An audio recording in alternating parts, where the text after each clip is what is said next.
بسم الله الرحمن الرحيم.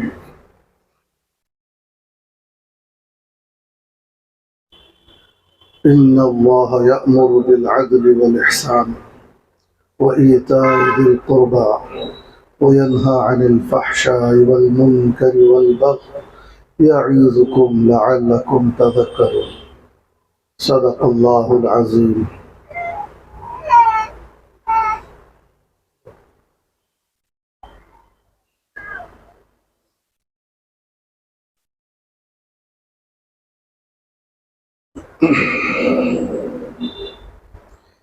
ہم جو یہاں جمع ہوتے ہیں، ہمارا مقصد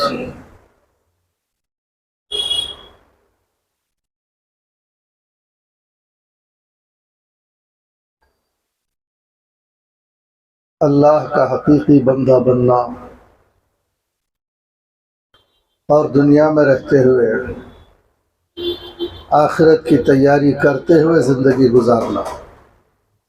ہم میں سے ہر ایک کا یہ مقصد ہے. دنیا کے بھی ہم سارے کام کریں گے، گھریلو کام کریں گے، تجارت کریں گے، خوشیاں منائیں گے، کھائیں گے، پیئیں گے، رشتہ داروں سے ملیں گے، زندگی گزاریں گے. ہم میں سے ہر مرد، عورت، بوڑھے، جوان، لیکن ایسی زندگی نہیں گزاریں گے جس میں صرف کھا لینا ہے، پی لینا ہے، چند دن کے مزے اڑا لینا ہے، اور زندگی کو کسی خاص مقصد کی طرف نہیں لے جاتے ہوئے، یا زندگی کو کوئی ایک خاص رخ دیے بغیر جو جی چاہا ایسا کر لیا، جو دل میں آیا وہ کہہ لیا، ایسا نہیں کرنا ہے. یہ ایک اللہ کے بندے کے شایان شان نہیں ہے. یہ اس آدمی کے شایان شان نہیں ہے جس کے پیغمبر جناب محمد رسول اللہ صلی اللہ علیہ وسلم. لہٰذا یہاں جمع ہونے والے تمام افراد، پردہ نشین خواتین، وہ اس بات کی کوشش کریں کہ ہم جو سنیں گے اسے پہلے سمجھیں گے، اور اگر تھوڑی بہت مشقت بھی ہوتی ہے سمجھ لینے کے بعد اسے نبھانے، تو مشقت اٹھا کر بھی نبھا لیں گے تو فائدہ ہی ہے. میں نے آپ حضرات کے سامنے قرآن کریم کی ایک مشہور آیت کی تلاوت کی ہے. سورہ نحل یہ آیت ہے. اس میں سے اب مختصر وقت ہے، اس میں ایک یا دو یا تین باتیں آپ حضرات کے سامنے عرض کرنے کا ارادہ ہے. ویسے اس آیت کے اندر بہت ساری باتیں ہیں، لیکن ہمارے پاس اتنا وقت نہیں ہے. جتنا ہو سکے بیان کرنے کی کوشش کریں گے. ہو سکے تو مکمل، ہو سکے تو مکمل، یا کچھ ہو سکے تو جز ہی صحیح.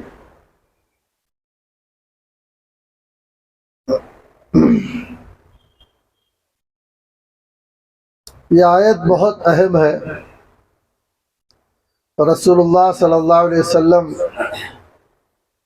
کے پاس ایک صحابی بیٹھے ہوئے تھے. حضور صلی اللہ علیہ وسلم نے اس آیت کو ان کے سامنے تلاوت کیا. اس وقت سے ان کی زندگی ہی بدل گئی. اسی طرح ایک اور واقعہ ہے کہ جب رسول اللہ صلی اللہ علیہ وسلم مدینہ ہجرت فرما گئے تو ایک قبیلے کے سردار نے چاہا کہ آپ کی خدمت میں حاضر ہو کر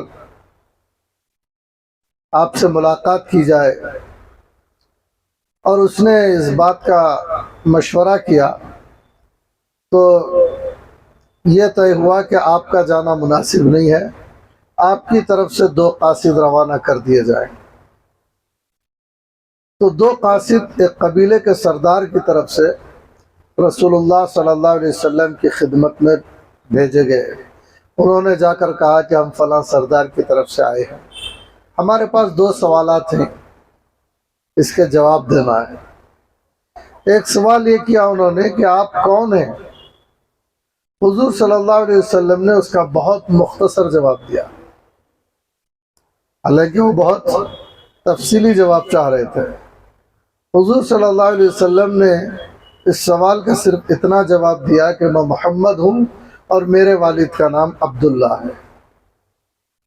دوسرا سوال ان کا یہ تھا کہ آپ کیا ہیں؟ رسول اللہ صلی اللہ علیہ وسلم نے ارشاد فرمایا، میں اللہ کا بندہ ہوں اور اس کا رسول ہوں، اور اس کے بعد اس آیت کو تلاوت کی جو میں نے شروع میں تلاوت کیا۔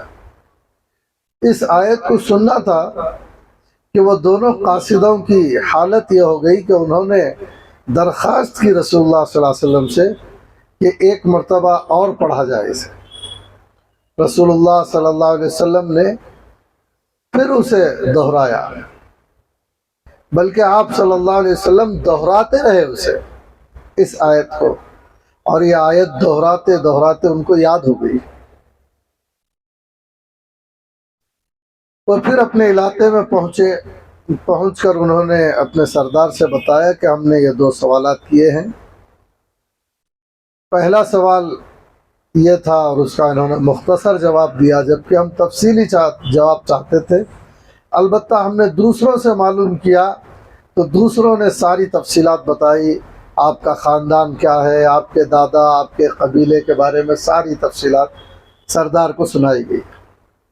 اور اس کے بعد کہا کہ ہم نے یہ سوال کیا کہ آپ کیا ہیں، تو انہوں نے یہ جواب دیا کہ میں اللہ کا بندہ ہوں اور اس کا رسول ہوں، اور ایک آیت کی تلاوت کی ہوں، اور وہ آیت جو ان کو رسول اللہ صلی اللہ علیہ وسلم کے سامنے بیٹھ کر حضور صلی اللہ علیہ وسلم سے متعدد مرتبہ سننے کی وجہ سے یاد ہو گئی تھی، اس کو انہوں نے سنا دیا۔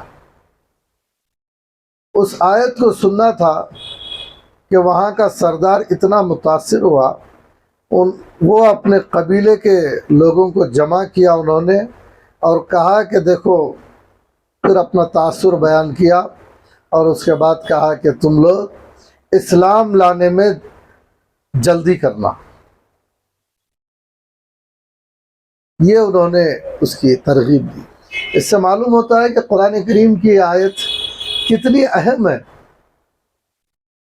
ان واقعات سے۔ لیکن یہ آیت جمعہ میں بھی پڑھی جاتی ہے، کیا یہ احباب جانتے ہیں؟ خیر، عورتیں تو نہیں سنتی جمعہ کا، عید کا خطبہ، لیکن کئی افراد کو معلوم ہے، اور اثر بھی ہوتا ہے۔ لیکن بہت سے لوگوں کو عربی سے واقفیت نہ ہونے، یا عربی سے واقفیت نہ ہونے کے باوجود انسان میں ایک طلب ہوتی ہے، اس کا کیا معنی ہے، اس کا کیا مطلب ہے، ایسی طلب ہوتی ہے، جستجو ہوتی ہے۔ وہ طلب نہ ہونے کی وجہ سے بعض دفعہ بہت اہم چیزیں ہمارے سامنے سے گزر جاتی ہیں، لیکن ہمیں پتہ نہیں چلتا۔ ایک بہت اہم شخصیت ہوتی ہے جو ہمارے سامنے موجود ہوتی ہیں، لیکن ہمیں اس کا اندازہ نہیں ہوتا۔ بڑی اہم کتاب ہوتی ہے جو ہمارے قریب میں موجود ہوتی ہے، لیکن ہمیں اس کا کبھی اس کی اہمیت کا اندازہ نہیں ہوتا۔ اسی طرح قرآن کریم ہمارے پاس موجود ہے، اس میں آیتیں ہیں، لیکن ہمیں اندازہ نہیں ہے کہ اللہ تعالیٰ نے اپنی آیتوں کے اندر کیا فرمایا ہے۔ میں نے آپ حضرات کے سامنے قرآن مجید کی جو آیت کی تلاوت کی ہے، اس کے بارے میں تھوڑی سی اپنی معلومات آپ کے سامنے رکھتا ہوں۔ آپ ارادہ کیجئے کہ اتنی اہم آیت ہے، جب رسول اللہ صلی اللہ علیہ وسلم نے اپنے تعارف کے طور پر پیش کیا، اسے بڑی اہمیت کے ساتھ پیش کیا، وہ کیا ہے؟ گویا کہ ایسا معلوم ہوتا ہے کہ یہ آیت رسول اللہ صلی اللہ علیہ وسلم کے مقصد کو واضح کر رہی ہے۔ مجھے پوچھتے ہو میں کیا ہوں؟ ارے یہ آیت سن لو، اس سے پتہ چلے گا کہ میں کیا ہوں، اور میری تعلیمات کیا ہیں، میرا مقصد کیا ہے، اسلام کیا ہے۔ گویا کہ اسلامی تعلیمات کا ایک مختصر خاکہ اس کے اندر ہے۔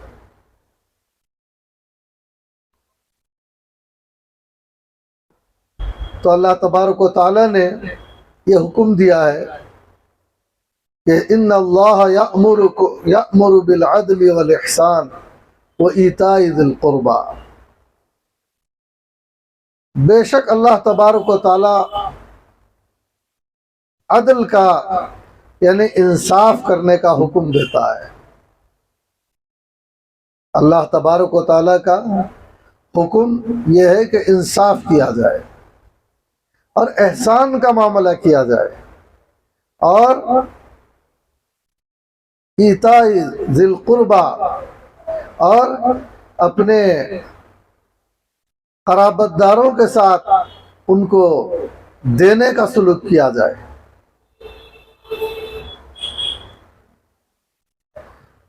یہ بات ہمیں اچھی طرح سمجھ لینا چاہیے کہ انسان ایک فرد کی شکل میں ہو یا اس کے ساتھ کوئی افراد ایک جماعت کی شکل میں ہو، اگر اس فرد سے یا اس جماعت سے انصاف کا دامن چھوٹ جاتا ہے تو پھر وہ فرد فرد نہیں رہتا، وہ افراد افراد نہیں رہتے۔ انصاف کی اس قدر اہمیت ہے کہ انصاف کے ساتھ ہی کسی کو حقیقی انسان مانا جائے گا۔ اگر کوئی انسان انصاف کا دامن چھوڑ کر ظلم کا راستہ اختیار کرتا ہے تو پھر اسے ظالم کہا جائے گا۔ اب سوال پیدا ہوتا ہے انصاف کسے کہتے ہیں؟ اس کا جواب یہ ہے کہ عدل اور انصاف یہ اتنے مشہور الفاظ ہیں کہ اس میں سے ان الفاظ کو ہم میں سے بچہ بچہ جانتا ہے۔ یہ الفاظ کوئی نئے اجنبی الفاظ نہیں ہیں، یہ دن رات بولے جاتے ہیں۔ کیا یہی انصاف ہے؟ یہی عدل ہے؟ یہ تو ظلم ہے۔ عدل کے معنی آتے ہیں کسی کو اس کا حق دے دینا، حقدار کو اس کا حق دینا۔ مثال کے طور پر بیوی کے ذمے شوہر کے حقوق ہیں۔ یعنی اسلام نے یہ تعلیم دیا ہے کہ اس کو غور سے پڑھنا چاہیے، معلوم کرنا چاہیے کہ ایک شوہر کا کیا درجہ ہے، کیا مقام ہے، اس کا کیا تعارف ہے اور اس کے ساتھ اس کے کیا حقوق ہیں، کیسا مجھے برتاؤ کرنا ہے، کیا حقوق ہیں، کیا طریقہ ہے، کیا اسلام کا قانون ہے، کیا معاملہ کرنا چاہیے بات چیت میں، رہن سہن میں۔ یہ سارے قوانین ہیں، حقوق دیے گئے ہیں۔ ان حقوق کا اگر لحاظ نہ کیا جائے تو شوہر کو کبھی تسلی نہیں مل سکتی۔ اور اسی طرح بیوی کے حقوق ہیں شوہر کے ذمے، وہ لے کر غور کرے، مطالعہ کرے اسلام نے ایک مسلمان کے ذمے اس کی بیوی کا کیا حق رکھا ہے، بیوی کو کیا درجہ دیا جائے، بیوی کے ساتھ کیا برتاؤ کیا جائے۔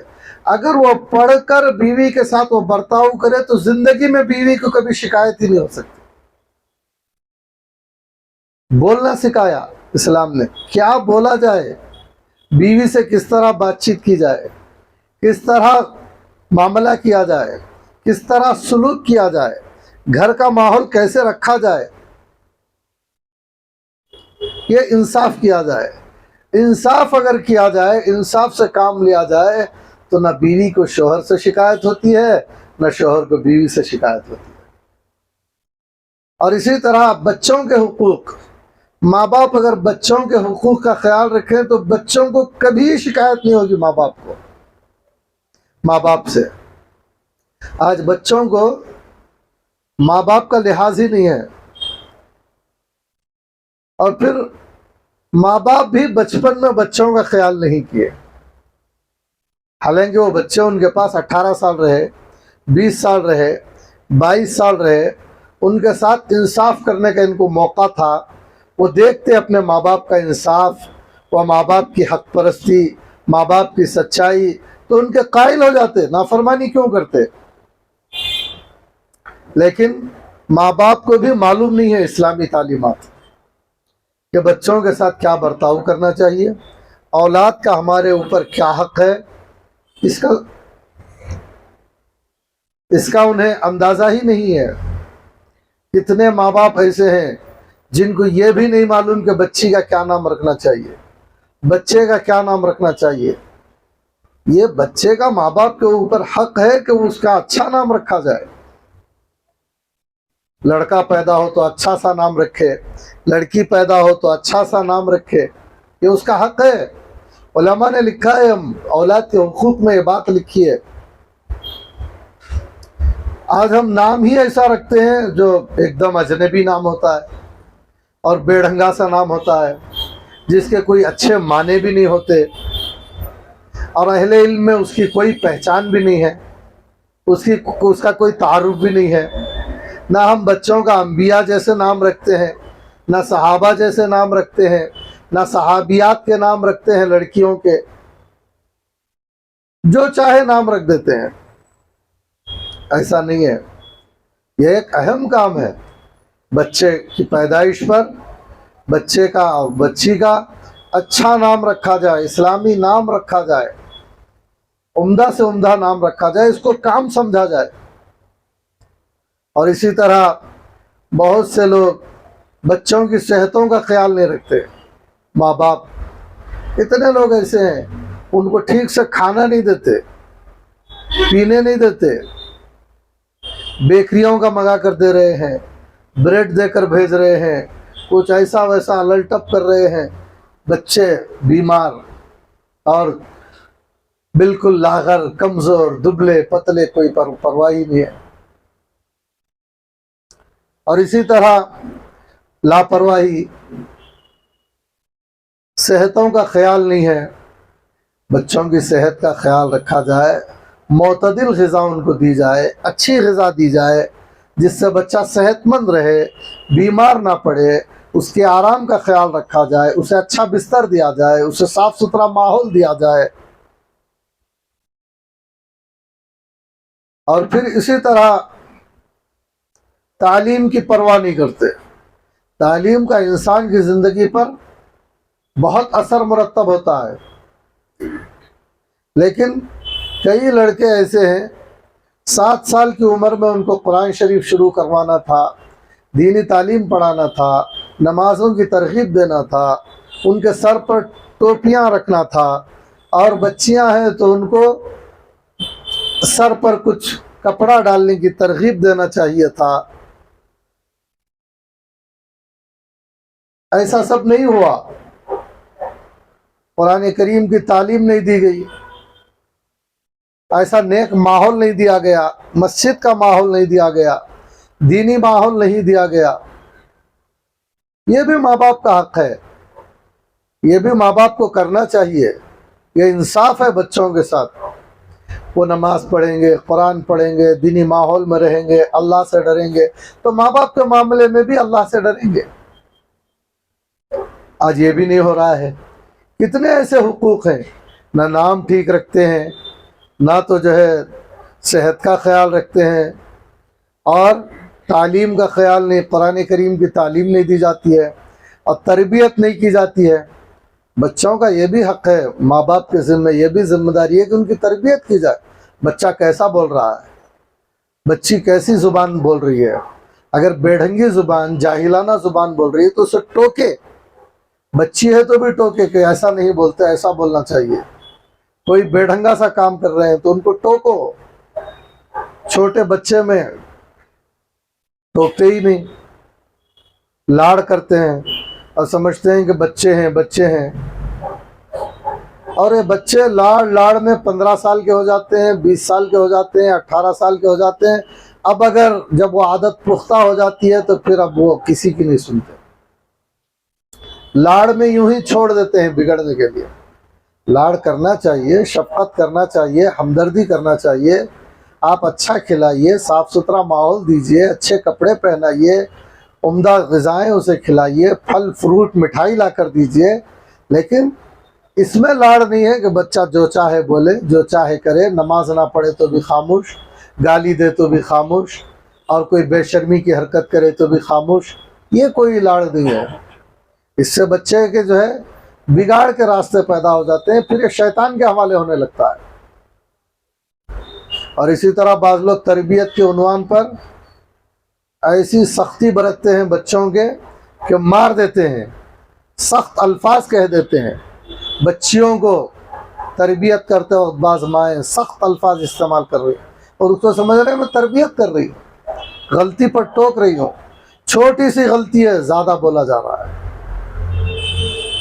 اس سے کیا ہوتا ہے؟ اصلاح نہیں ہوتی، ماں کی عظمت گھٹ جاتی ہے۔ بچیاں یہ سمجھتے ہیں کہ ہماری ماں کے پاس صلاحیت ہی نہیں ہے، قابلیت ہی نہیں ہے، تربیت کا انداز ہی نہیں ہے۔ اور اسی طرح بعض والدین اتنی سختی کرتے ہیں کہ اپنے بچے کو مار دیتے ہیں۔ لڑکا اگر غلطی کرے تو ہمدردی سے سمجھانا چاہیے اور اسے بتلانا چاہیے، مناسب الفاظ میں بتانا چاہیے، مناسب وقت میں بتانا چاہیے۔ وقت بھی دیکھنا چاہیے کہ اس وقت بچے پر نصیحت کا کیا اثر ہو سکتا ہے۔ وہ وقت اگر مناسب نہیں ہے، بچہ کھانا کھا رہا ہے، جب نصیحت کا کیا اثر ہوگا؟ اسے کھانا کھانے دیا جائے۔ نیند میں تھکا ہوا ہے، تب نصیحت کا کیا اثر ہوگا؟ مناسب موقع پر جب وہ کچھ سننے کے لیے آمادہ ہے، وہ کھانے کا وقت نہیں ہے، آرام کا وقت نہیں ہے، تو باپ اگر اپنی ہمدردانہ طور پر اچھے الفاظ میں اچھی طبیعت کے ساتھ اگر اس سے وہی نصیحت کی گفتگو کر لے تو سمجھ جائے گا۔ اس کے بجائے سخت الفاظ سے ڈانٹنا، اس سے تربیت نہیں ہوتی۔ کبھی مار دینا، سخت مار دینا۔ وہ لڑکا ہے، بیٹا ہے، کوئی دشمن نہیں ہے، وہ آپ کا مستقبل ہے، اس کے ساتھ جو ہے اس طرح کا سلوک کوئی یہ تربیت کے نہیں ہے۔ لہٰذا اچھے انداز سے تربیت کی جائے، یہ بھی بچوں کے حقوق ہیں۔ اگر ایسا لے کر جائیں گے تو یہ ہے عدل، یہ ہے انصاف۔ بچے سمجھیں گے کہ ہمارے ساتھ انصاف کیا جا رہا ہے، انصاف کے تقاضے کے ساتھ بات کی جا رہی ہے، انصاف کے تقاضے کے ساتھ ہمیں کھلایا پلایا جا رہا ہے، انصاف کے تقاضے کے ساتھ ہماری تربیت کی جا رہی ہے۔ اسی طرح بچوں کی تعلیم مکمل ہو جائے، تربیت مکمل ہو جائے اور مناسب عمر کو پہنچے تو شادی میں تاخیر نہ کریں۔ بہت سے لوگ ہیں جو شادی کے سلسلے میں لاپرواہی ہے، شادی کی کافی عمر ہو گئی ہے، لڑکے کی پرواہ نہیں ہے، لڑکے کی لڑکیوں کی جو ہے کافی عمریں ہو گئی ہیں شادی کی، اب کرنا چاہیے، انہیں پرواہ نہیں ہے۔ یہ بالکل مناسب نہیں ہے۔ یہ بھی عدل کا تقاضا یہ ہے کہ جب لڑکی شادی کے قابل ہو جائے تو شادی کر دی جائے، کیوں خواہ بٹھایا جائے بلا وجہ۔ اور اسی طرح لڑکے کی شادی کی عمر ہو جائے تو یہ بھی اس کا حق ہے بیٹے کا کہ اس کی شادی کر دی جائے۔ اور اس سلسلے میں بعض لوگ اتنی عجلت سے کام لیتے ہیں، جلد بازی سے کام لیتے ہیں کہ جہاں چاہے کر دیتے ہیں۔ سوچ سمجھ کر اپنے لڑکے کی تعلیم، تربیت، لیاقت دیکھ کر اس کے مناسب کون سا گھرانہ ہے، کون سی لڑکی ایسی کرنا چاہیے، اور وہ جن کی زندگی بہتر سے بہتر گزرے۔ ایسے نہیں کہ بس جو سرسری طور پر کہیں بھی جا کر رشتہ کر دیا اور بعد میں پچھتاتے رہے، سال کے بعد، 2 سال بعد، 5 سال بعد، جلد بازی میں کام لیتے ہوئے۔ ایسا نہیں ہے، زندگی کا ایک اہم فیصلہ ہے شادی، اسے سوچ سمجھ کر مشورے سے طے کرنا چاہیے۔ اسی طرح لڑکیوں کی شادی کے سلسلے میں بھی طرح طرح کے ایسے معیارات آج قائم کر لیے گئے ہیں جو لڑکی کے ساتھ انصاف نہیں ہے۔ ایسی چیزیں دیکھتے ہیں جسے اسلام نے دیکھنے کے لیے کہا ہی نہیں، اور وہ چیزیں دیکھ کر کرتے ہیں اور بعد میں لڑکی خوش نہیں رہتی۔ دینداری دیکھی جائے اور جو اسلام نے لڑکے میں جو چیزیں دیکھنے کے لیے کہا ہے وہ دیکھا جائے، اس معیار کے مطابق، شریعت کے مطابق، اور سوچ سمجھ کر فیصلہ لیں گے تو یہ ایک انشاءاللہ ایک کار خیر ہوگا، بچی کے حق میں انصاف ہوگا۔ بچیاں سمجھیں گے کہ ہمارے ماں باپ سمجھدار اور ہمارے ہمدرد ہیں اور انصاف والے ہیں، اسی لیے ہمارے ساتھ انہوں نے باقاعدہ سوچ سمجھ کر یہ فیصلہ لیا۔ تو اس طرح انصاف کا دامن نہ چھوڑا جائے۔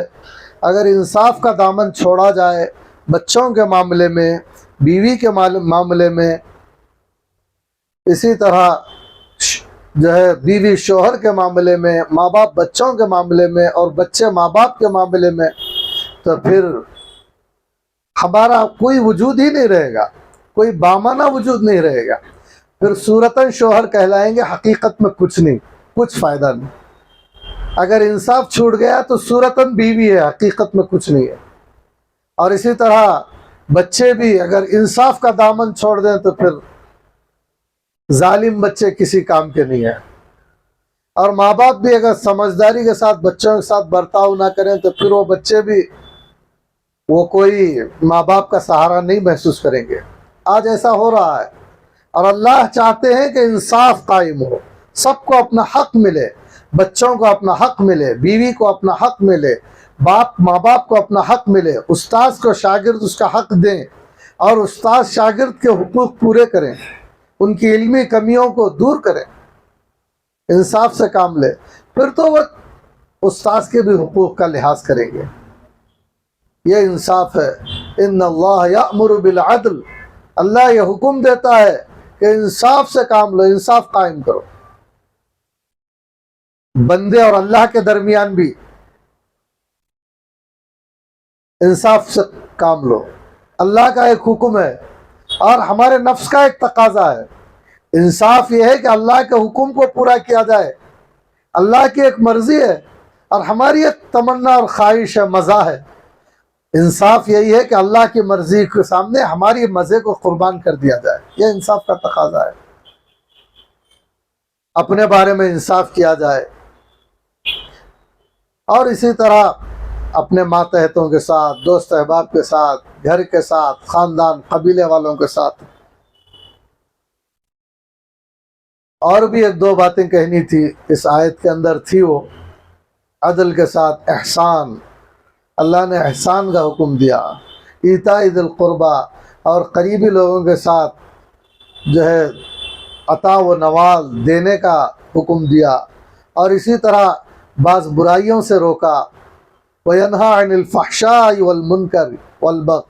فحشاء کیا ہے، فحش کیا ہے، منکر کیا ہے، بغی کیا ہے، یہ بھی بتانا تھا، لیکن وقت نہیں ہے. یہاں عام طور پر 20-25 آدھا گھنٹہ ہوتا ہے، اور عشاء کی اذان سے پہلے پہلے بات ختم ہو جاتی ہے.